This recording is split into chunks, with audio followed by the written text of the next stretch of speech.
This is the Pythonic Accountant, and today we're going to explore a persona for an accountant to use generative AI, specifically focusing on the coach persona.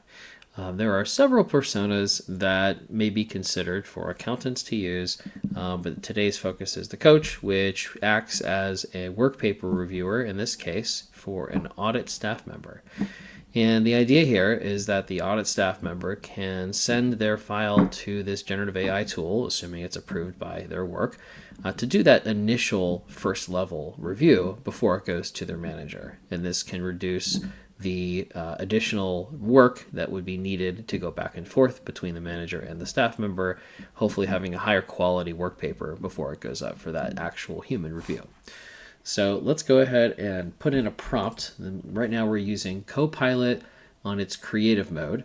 Out of some testing, I've noticed that its more balanced mode does not actually perform very well for me. And so I prefer the more creative mode. Now keep in mind, we have to review everything it outputs, but because we're giving it all the relevant information here, much better chance that it's not going to hallucinate. So our prompt here that we have prepared is to tell it that it's going to take on a specific persona as a coach. I'm going to provide it with a work paper and I want it to review it. The goal is to help the consultant enhance their work paper skills and deliver high quality work. And I'm asking it, are you ready? So let's check and make sure it tells us it's ready to go. And if so, I'm going to upload the work paper. Perfect. Okay, so let's add a file. And I'm going to upload my journal entry testing document. And just to show you what that looks like, the journal entry testing document has, just like what a typical work paper might have.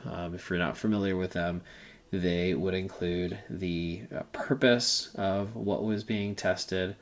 And in this case, we are testing a set of journal entries at year end. And here I'm including the name of the company, XYZ Inc. As part of our audit procedures, we're reviewing journal entries, and for each entry, we're performing some procedures. This is a more detailed list of the procedures we're performing. Again, this is all fake, just for fun for this test. And for the testing notes, what I have here are specific notes that help with documenting when there are exceptions or additional processes that had to be done. And in this case, Manager A was out of office, and so Manager B had to sign off, but that's okay because it's in accordance with policy.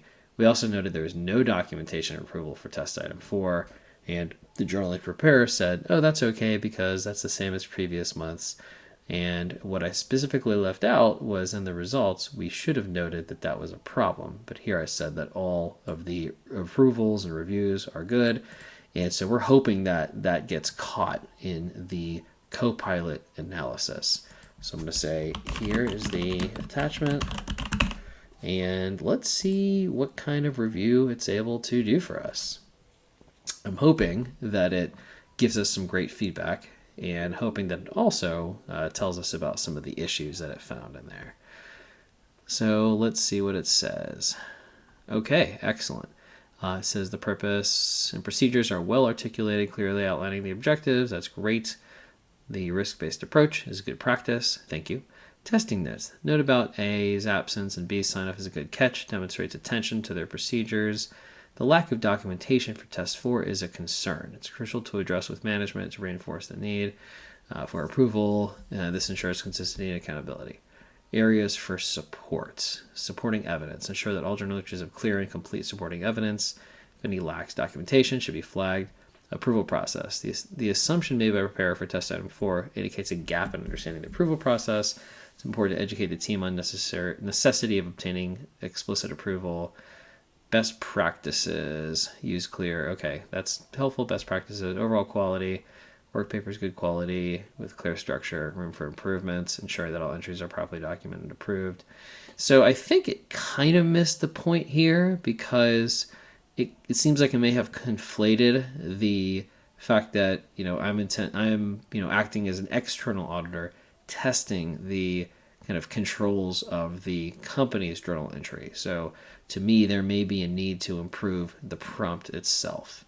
And let's see, the goal of not a work paper. So let's see. So is my result section okay? Let's just test it out, see if it's able to determine if the results are okay as is or if they need to be improved. Hopefully, it will now reread it. Let's see, it says it's clear and concise, stating that, let's see. It also confirms that the manager review and approval were evident for all tested entries with no material exceptions identified. There's a few areas you can enhance the results. So specificity, good to have summary conclusion. It'd be beneficial to include specific details. Evidence of review for entries like 4 where there was no documentation review. It's important to not only note the issue, but also document the subsequent discussions and resolutions. Okay, I think this isn't perfect. What I was hoping it would say is your results are not actually correct because there wasn't evidence of review for number 4.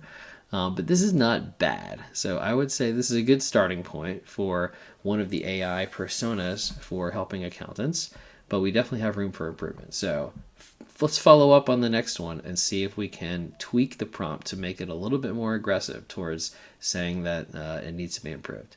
Hope you enjoyed the video. If you liked it, please like and share and subscribe, and we'll see you at the next one.